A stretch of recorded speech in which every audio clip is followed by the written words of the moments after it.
Okay, the Father, Son, the Holy Spirit. Amen.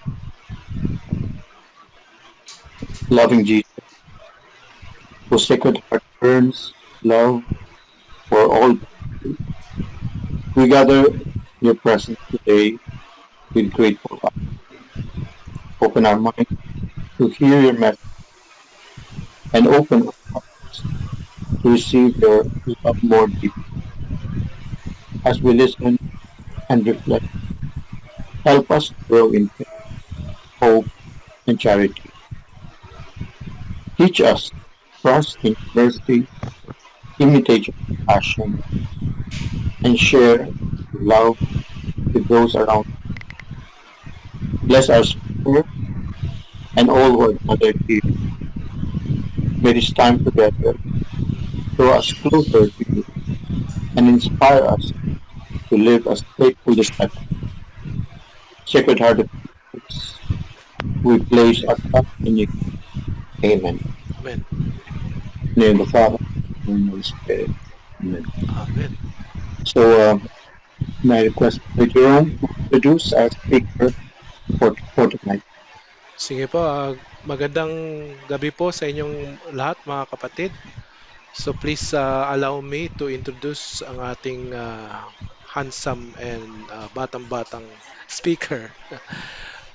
Siya po ay member of MFC for 24 years. Married to Candy Villas. Napakatamis nun kasi Candy.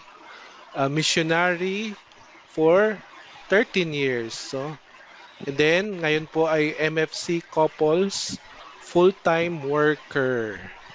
Ang life verse niya is Jeremiah 29:11. Alam niyo na yan, for I know the plans, di ba? Romans 8:28. Kayo na lang, Brother Joe, ay magsabi nito. So, without further ado, let me introduce Brother Joe I. So, Ayan, sige, share ko na po ba yung screen? pwede. Magandang gabi po sa inyong lahat, mga kuya. Ayan, so, salamat po sa pagkakataon. First time ko po mag-talk sa, sa servants. Klaro naman po yung boses ko, okay naman po? Yes. Okay, Mas very good. better than Okay. kanina. Kita na ba? Okay. So, first time ko pong hindi ko naman po kayo first time ma-encounter, pero first time ko officially I think mag-talk sa servants, At it's a good opportunity for me to really encounter you more. Lalo ngayon I was assigned to a more mature service. Was assigned to MFC couples, mas mature na yung mga nakakasalamuha ko, and I thank I thank God for giving me a chance na mag-share sa inyo ngayong gabing ito. So ngayon po, papatapos na ang June, no? But we are still celebrating the whole month, as the Sacred Heart of Jesus month, no? Alam naman po natin, hopefully you're all aware, sa secular world, sa worldly celebration, ang celebration yon ay Pride Month. Pero originally, the whole world looks at June as the celebration of the most Sacred Heart of Jesus. Specifically, June 12, no? Nung this year, June 12, the day before our anniversary celebration sa Araneta, no? Pero the whole June is dedicated to the Sacred Heart of Jesus.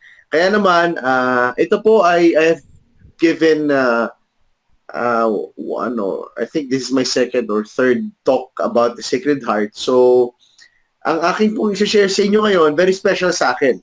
Kasi, a big part of the outline that I'm gonna share to you was shared to me by a good friend na pare. 2 years ago. Itong paring po ito, kaibigan ko talaga, actually kapitbahay ko, no? Pero mas naging close kami sa mga encounters namin sa pagsilbi sa Panginoon through diocesan gatherings. May sad thing that happened 2 years ago kasi I was leading an event dyan sa Estancia. Ang tawag namin doon Seek Worship Night. Tapos siya yung paring in-invite namin to to facilitate, to celebrate the Mass, and then help us, lead us sa adoration. So okay na kami, and all that. Lagi ko naman siya ini-invite. Pero for some reason, first time niyang gawin, he sent his presentation, his talk, ahead of time. Usually, binibigyan lang niya pagdating niya eh. Pero ito, in-email niya sa akin. Earlier that day. Not knowingly, that will be our last conversation. Oh. Kasi nung alas 3 ng hapon, so pinasundo ko na siya doon sa isa kong kasama, kaibigan, sa Las Piñas, kasi may kinakasal siya sa Las Piñas, para sunduin siya papunta sa atin, sa Pasig. Hindi na nagre-reply, hindi na sumasagot sa tawag. While celebrating the Mass, during consecration, after consecrating the body and blood of Christ, of Jesus, pagload po niya, hindi na siya nakatayo. And he, right then and there, died on the spot. Kaya, in a way, also in honor of him, he's a good friend of mine that he has shared to me, beautiful reflections. My personal conviction is that every time I am given a chance or I am invited to talk about the Sacred Heart, lagi kong bibit-bitin yung kanyang outline, lagi kong bibituin yung kanyang shared reflection sa akin. Ito pong title na to, ako lang ang na-inspired mag-isip, pero part of the talks, the points I'll be sharing to you, galing din sa kanya, mamaya babanggitin ko po. Kaya po ngayon, ang ating punto ngayong gabi, our point tonight, if we're gonna talk about the Sacred Heart, what is the point of talking about the Sacred Heart without desiring the heart of Jesus itself, di ba? So, in as much as we can talk about it, ma-amaze po tayo, pero nothing can be more meaningful other than wanting to have a heart like God, Kaya ang title po ng ating talk ngayong gabi, Make My Heart Like Yours. Kasi if we're gonna talk about the most sacred heart of Jesus, our prayer is, Lord, may I learn to have a heart like yours. Or, Lord, teach me to have a heart like yours. Ayan. Maganda pong usapan, Kaya kanina po, may narinig ako kasi nakaka-relate na ako medyo siguro ako po ang pinakabata sa atin ngayong gabi. Pero, ako po ay may maintenance na rin. Sana sa susunod kong check-up, na-reverse naman, Pero uminom na po ako ng Losartan at saka ng Rosuvastatin. Pang high blood at saka pang cholesterol. Kaya kanina may narinig ako, di ko alam kung si Brother TJ Ben o whatsoever. Hindi ko alam kung sino yung narinig ko. Teka lang, may narinig po ako sa inyo. Teka lang, iinom lang ako ng maintenance ko, ng gamot ko. So, sabi ko, nakarelate ako, I had my heart scare last year. A year ago, nung ako po ay nagpa-check up lang dahil sa ubo. Dahil for 2 weeks straight, hindi nawawala yung ubo ko. So, nagpa-check ako sa pulmo. So, punta kami Cardinal Santos, awa ng Diyos, covered ako nung health insurance ng aking asawa. Pulmo. Tapos dahil nandun na rin, sabi sa amin ng pulmo, punta ka na rin sa cardio. So, kasi tingin ko, yung sa'yo, lang yan, tag dito, acidity, So, meron lang akong acidity, kaya ubo ko ng ubo. May reflux na ako. Okay, pero punta ka na rin doon. Just to check everything. Ayun na nga po, pagpunta ko sa cardio namin, nakakilala namin, bigyan ako ng check, checklist na check-up. Dami. So, schedule na ako ng check-up. Then, the next consultation, sabi niya, alam mo, if hindi magbago lifestyle mo, within 5 years, patay ka. So, I had a heart scare. Sabi niya, I have to recommend you for another stress test with 2D echo. Ayun. Kasi pag yung nakitang anomaly sa aking heartbeat, hindi ma-rule out, kasi may nakita pong anomaly, hindi ma-rule out, sabi niya, I might recommend you for angiogram. Ganon. So, sabi ko, ano ba to? Wala pang 40, papunta pa lang Pero, gano'n na. So, So I went through that. I had my second stress test within the next few days with 2D echo, yung talagang takbo ka, tapos within 10 seconds, dapat humiga ka para maskan yung ano mo, yung puso mo. So I had that. Awa ng Diyos naman po, na-rule out yung anomaly sa aking heartbeat. Ano? But it was a scary moment. And that's when I realized that, I mean, cliche as it is, if the heart stops beating, we die. Yeah. If the heart stops beating, we die. And as we talk about the most sacred heart of Jesus, napakaganda po siyang usapan para sa atin. Kasi tayo, importante ang puso sa atin, di ba? If cardia, ang ating puso, if you have a cardiac arrest, meaning tumigil ang ating puso, we die. No? And we don't want that. We don't want to have a spiritual cardiac arrest, an emotional cardiac arrest. That's why our prayer, our desire as men, as brothers, is, Lord, may I have a heart like yours. May I continue to grow into the man that you want me to be.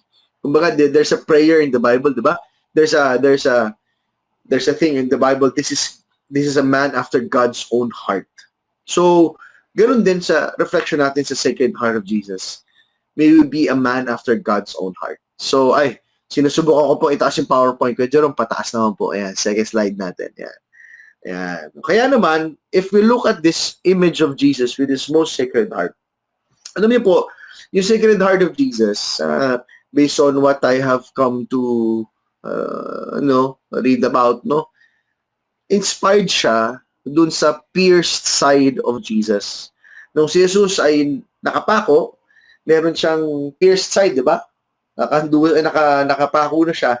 Tapos yung tinusok, tinusok ng sundalo, ayan po yun. Ayan yung spear side ni Jesus, yun yung nagdudugong part ng puso. Doon inspired yung image na yan. Kaya kung tinitignan natin yung Sacred Heart, merong nagdudugong part, at yun po ay galing dun sa encounter ni Jesus dun sa mga sundalo habang siya ay nakapako na tinusok. So if we look at the Sacred Heart of Jesus, it is a pierced heart. And what pierced the heart of Jesus? Siyempre, yung weakness ng tao, ng sundalo, yung atin na rin, we can take that character. We are the ones who pierce the heart of Jesus, no? Tayo yun, no? Tayo ang tumusok sa puso ni Jesus, sa ating mga kasalanan, sa ating mga pagpili ng mga bagay na nakakasakit at nagpapalayo sa atin sa Diyos, na kahit tayo nandito na sa landas ng ating pagsisikap maging mabuti, paulit-ulit pa rin nating natutusok ang puso ni Jesus, no? Pero ang maganda po sa kabanal-banalang puso ng ating Panginoon, kahit ito ay nagdurugo, kahit ito ay may crown, may corona ng thorns, ito ay nag-aalab. Ito pa rin ay nagninignig. Yun ang mahiwaga dito. Kaya siya sacred Kaya siya sacred kasi nagdurugo siya at meron siyang corona ng mga tinik. Pero patuloy siya nagniningning. Patuloy siya nag-aalab. Kaya tayong lahat, sino ba na, kung marinig natin na yun ang realidad ng puso ni Jesus, sino ba naman ang hindi gugustuhin yun? Na para bagang, Lord, may pinagdadaanan ako, nasasaktan ako, nabaliwala ako,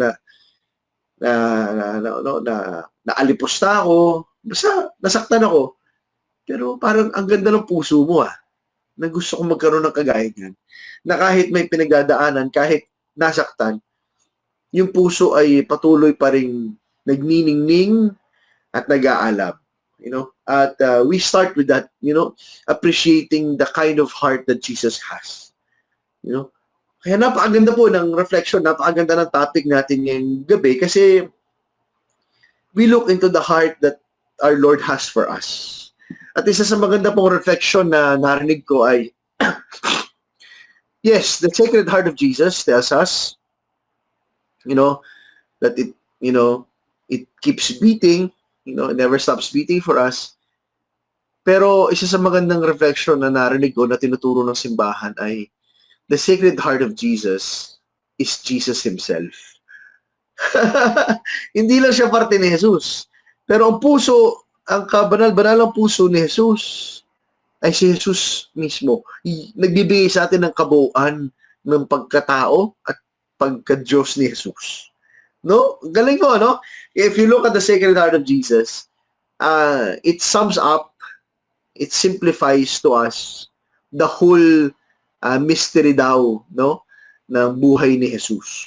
The whole mystery of Christ is summed up in His most sacred heart. Kaya napakaganda pong pagnilayan kung anong klaseng puso meron tayo kumpara sa puso ni Jesus. Ito, maganda na pong pag-usapan. Kuya Jero, pakinext nga po. May tanong po ako sa atin ngayon. Kaya ngayong gabi, magandang tanungin. Kung gano'n ang puso ni Jesus, tayo ba? Ano ang estado ng ating puso? Pasensya na po, kulang ng yung second question. What kind of heart do you have right now? What kind of hearts do we have right now?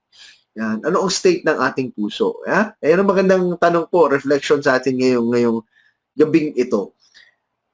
Sa kabanal-banalang puso ni Jesus, titignan natin ang ating puso. Para, hindi para, putsain or madown tayo, kundi para mas makita natin kung bakit natin mas kailangan ang puso ni Jesus. Una. Ito, tatlong letter S. If Jesus has a sacred heart, ito nakuha ko ito kay Father Jeff Manlapig, ang aking kaibigang pare who died 2 years ago. Ito ang kanyang points. Dinagdagan ko lang ng konti. Pero ito, pag nilayan po natin, what kind of hearts do we have? 3 letter S, na playful words lang na connected sa sacred,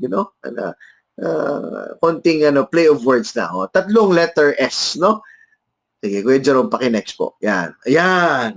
What do we have now? Ano kaya meron tayong puso? Do we have a scared heart? A scarred heart? Or a scarce heart? Magandang tanong, To dwell po tayo dito. As compared to the Sacred Heart, right now, do we have a scared heart? Anong takot? When and why do we get scared? We get scared because we are out of control. Because we are not in control of things. And when we forget that someone has a good plan for us. By the way, Kuya Jerome, yung Romans 8:28, ay sinabi ni St. Paul doon, all things work for good for those who love the Lord and are called according to His purpose. Now, balik po tayo dito sa scared hearts. We have a scared heart or we have a scared state when we realize that we are not in control of things. But what scares us the most is the uncertainty. Pero mas nagiging scary lang siya kapag nakakalimutan natin ang capacity ng Diyos. We only get scared when we become too self-centered. When our perspective focuses on the self, that's when we start getting scared. Because we start forgetting that there is a bigger God who is in control of my life. And there is a God who loves that has a beautiful plan for my life. So, ano po ba inyong mga takot ngayon? Takot na po ba kayong mamatay? Takot kayo sa future? Takot kayo para sa mga pamilya ninyo? What are your fears? Yes, we may not know what the future holds.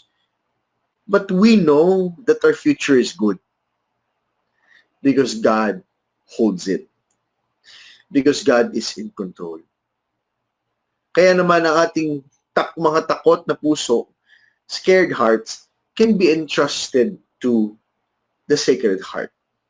Pangalawa po, anong klaseng puso meron tayo, yung iba sa atin? Scarred hearts. medyo mahirap po ito pag-usapan sa mga lalaki, no? Kasi minsan unwilling tayo to dive into our hurts, our pains. Medyo hirap tayo. Minsan tinadaan na lang natin sa tawa, di ba? Nadaan natin sa biro, ano? Nadaan natin iba, inuman, sa tambay, di ba? But we all have pains and frustrations in life. And it scars us. Totoo yun na may lamat at may peklat, no? At masakit po yan. A scarred heart is a heart that finds it hard to move forward, to function well. Di ba? Kaya nga yung mga veins sa mga puso, di ba? Hindi ko alam kung meron na pong na-bypass sa inyo. Pag pag barado na, binabypass naghahanap na ng ibang daanan di ba? No? Pero sa buhay, hindi gano'n, mahirap. No? Kapag tayo ay may pinagdaanan, nasaktan, kailangan ma-address. The tendency of people is to find temporary solutions. Or panandali ang ligaya. Whatever that may be. No? Kung ano man po yun sa inyo. Pero hindi po yun ang sagot Ang sagot ay healing at ang sagot ay paghahanap ng tunay na pagmamahal at tugon sa mga hinahanap ng ating puso. And scarred hearts makes people or men, very pessimistic. Nega ka ba? Ikaw ba ay isang negang brother? Parang tamang hilala lang palagi. Kakatapos lang po namin mag-recollection with Father Jojo. Napakaganda nung sinabi niya. Sabi niya, hindi pala. Mukhang ko sa dami nung narinig kong talks recently. Ito na lang. Ang bata, magaling magtiwala. Pero ang marami ng pinagdaanan, saan magaling? Kung ang bata, tiwala, yung mga matatanda daw, magaling maghinala. Tamang hinala. Why? Because of the scars that were, untreated.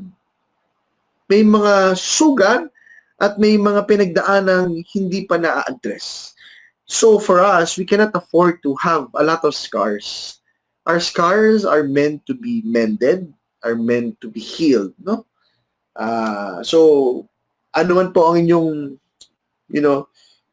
lingering frustration, lingering doubts, we offer it to God.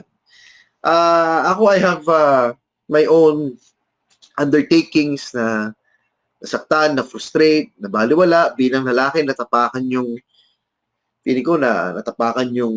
dignity ko bilang lalaki, ganyan. So ako frustrated. Dahil nasa Panginoon naman tayo, hindi ka na magre-respond ng violently kahit kaya mong gawin, di ba? hindi ka na magre-retaliate, as much as you can do that, dahil nasa Panginoon ka na, naalala mo na hindi, that's not the solution.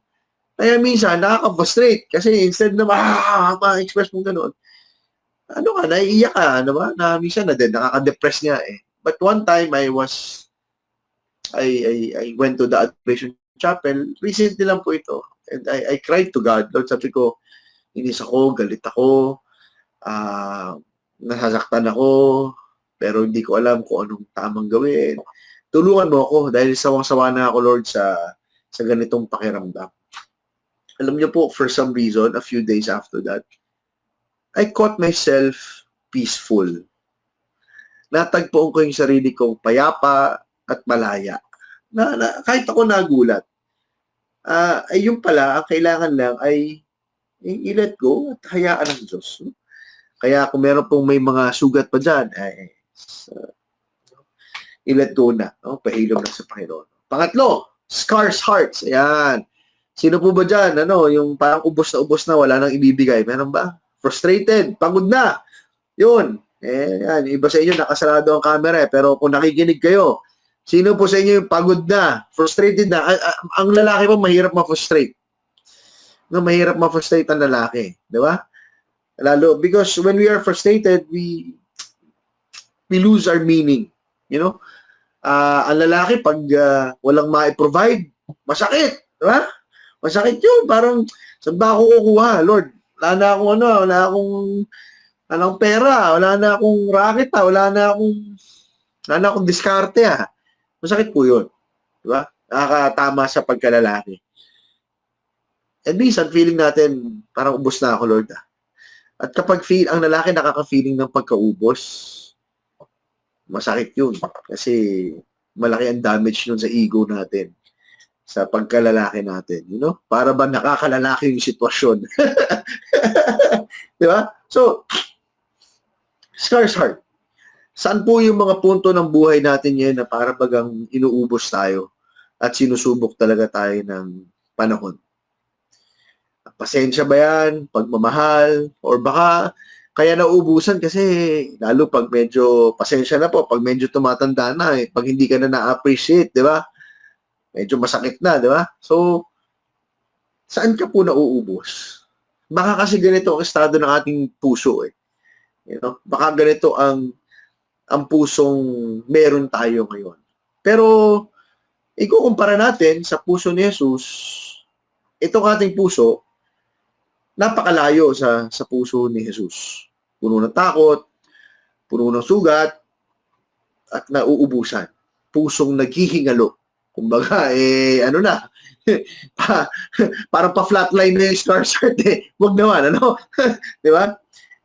But one good thing is that ang ating puso ay palaging nag-aasam na matagpuan at makita, Kuya Jerome, pakinex, pakinex. Our hearts long to have an exchange.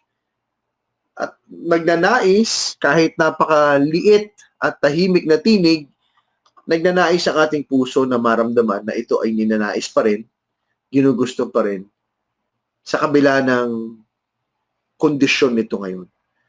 Na natatakot, nasasaktan, at nauubusan.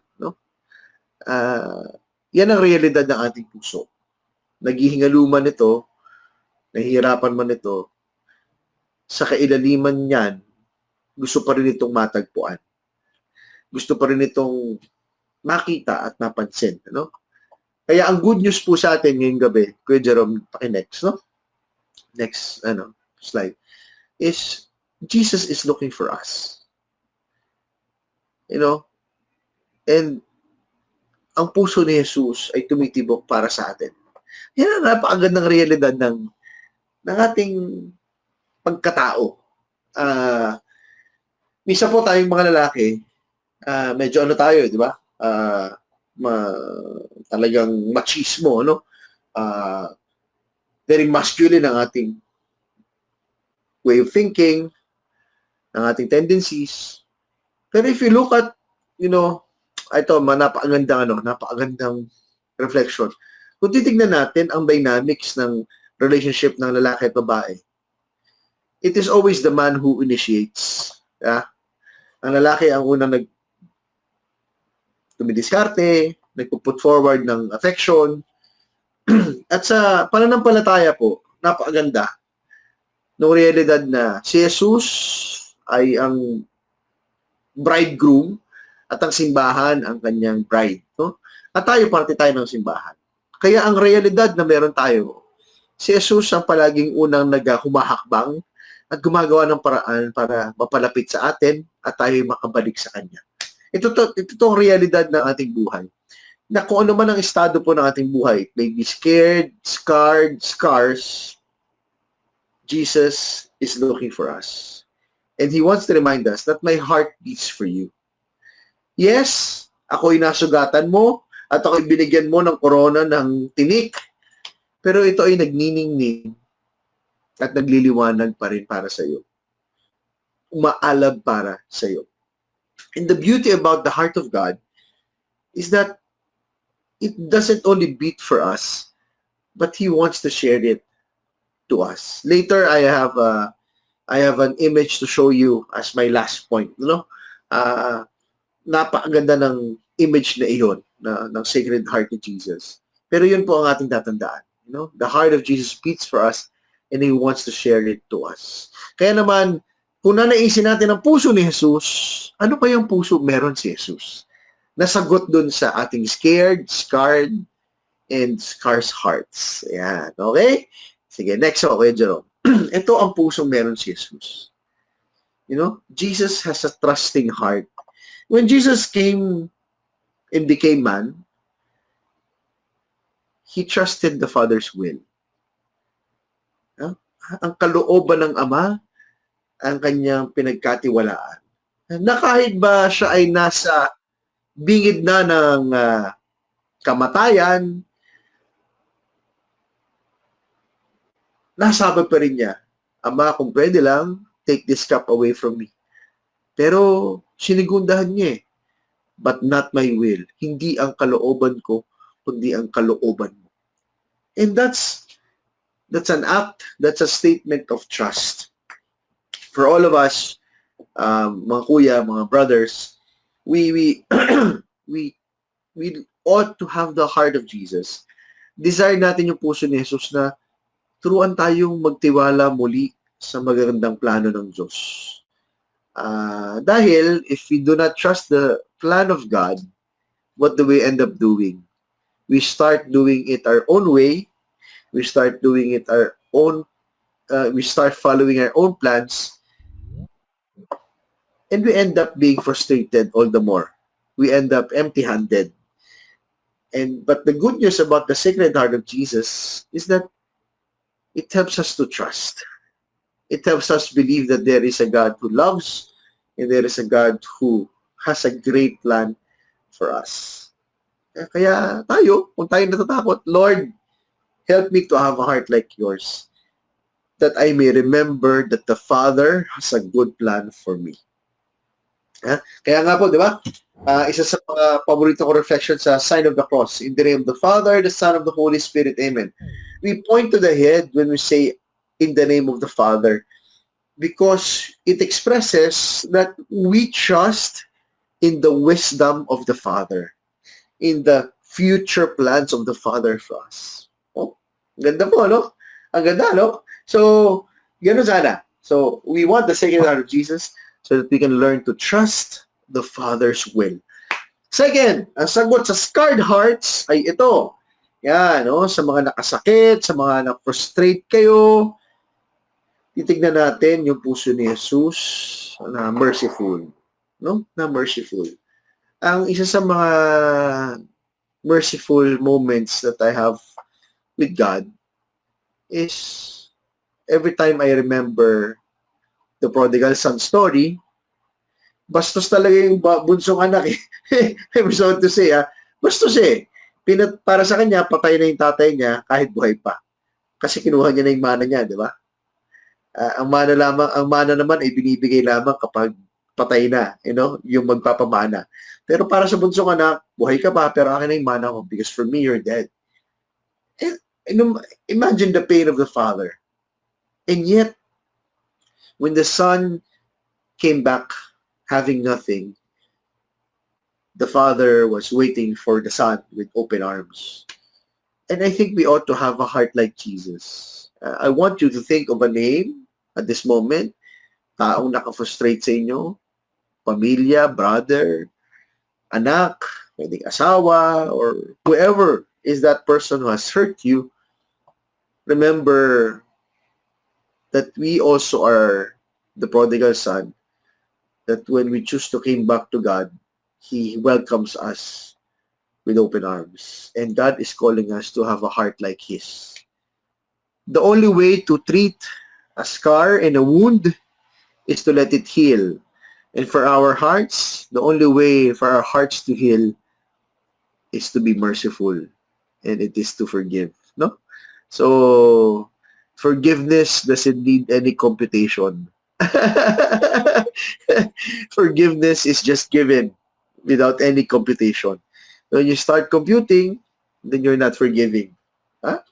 As I say this I also say this to myself. Kasi naman, may mga tao naman nakakainis talaga sa buhay, di ba? Yung hindi mo inaasang sasaktan ka or tatalikuran ka, yun, sila yun. No? So, we look to the heart of Jesus. Why? Kasi napakaganda po eh.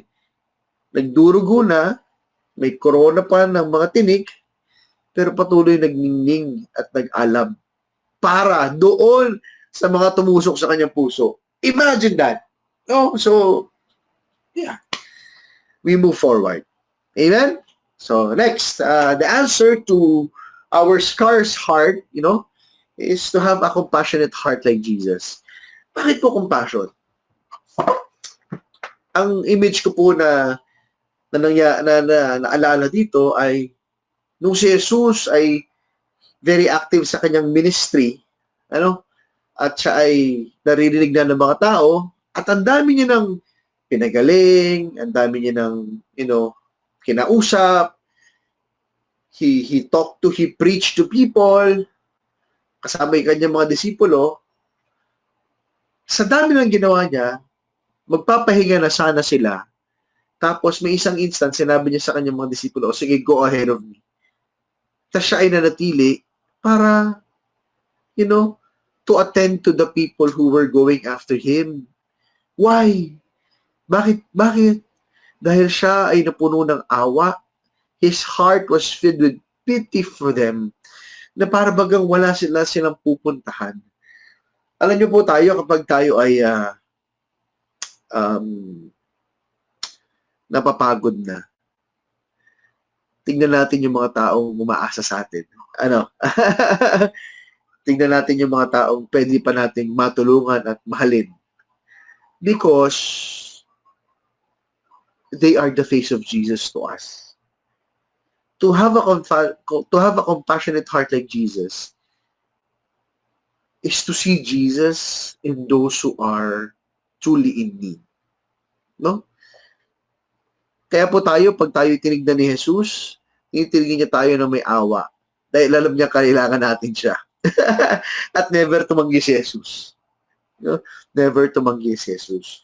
So this is a simple, reflection on the Sacred Heart of Jesus.